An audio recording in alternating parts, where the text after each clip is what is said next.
Barrier to the White House, the president-elect slamming President Obama for putting roadblocks in his way. Trump tweeting, quote, "Doing my best to disregard the many inflammatory President O statements and roadblocks.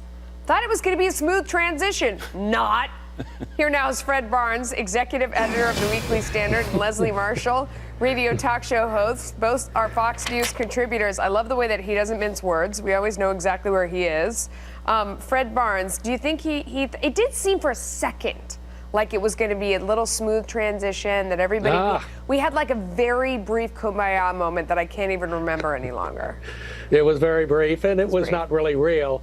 When parties change, and this was changing from a Democratic administration to a Republican one, there are going to be a lot of roadblocks because there are going to be differences in policies. It's not that specific things are being blocked, but the changes that have been made in foreign policy, in particular, are ones that are going to be difficult for Trump to undo or to fashion in a different way or something. I mean, particularly if there are sanctions against Russia because of hacking, and this new policy toward Israel. Those are, I wouldn't call them roadblocks, but they're certainly difficulties for the new president. No, it's more like, I mean, Leslie, it's more like he has a bag full of grenades and he's just pulling the pin out and dropping them along the way on the way out the door. I mean, whether it was this very fiery speech today aimed at Israel, it is the sanctions against Russia, it's the offshore drilling. I mean, it's kind of, no matter where you look, it seems like he's really trying to set up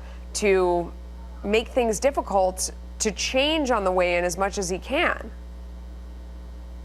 I don't agree with that. I do agree with what Fred said. I mean, this is about policy differences, and certainly the Democrats and Republicans are very different when it comes to policy going forward on many of these issues. With regard to Russia, that's something that would have been done whether Hillary was going to be president, whether Donald Trump, as he is, going to be president, or whether Barack Obama had just finished one term and was going into a second. And quite frankly, I think most Americans would agree with that. I mean, we can't allow a foreign government to act as Russia and Vladimir Putin at the helm of that has.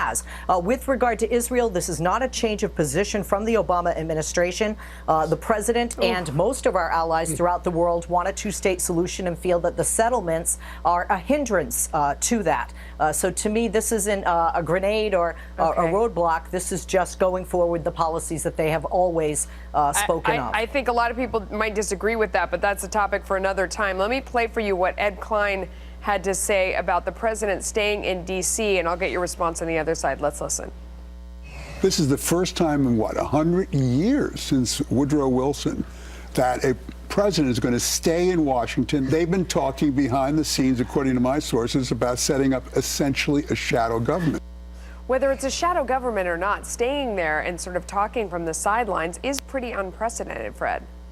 No, it depends on how much talking he does. And, of course, I think this is unprecedented because when Woodrow Wilson stayed in Washington, remember, he'd had a terrible stroke, and which affected the late months of his presidency, too. I don't understand why President Obama wants to stay in Washington. I've lived here practically my whole life, and I'm ready to leave. Real quick, Leslie, would you run for the hills, or would you stay in town?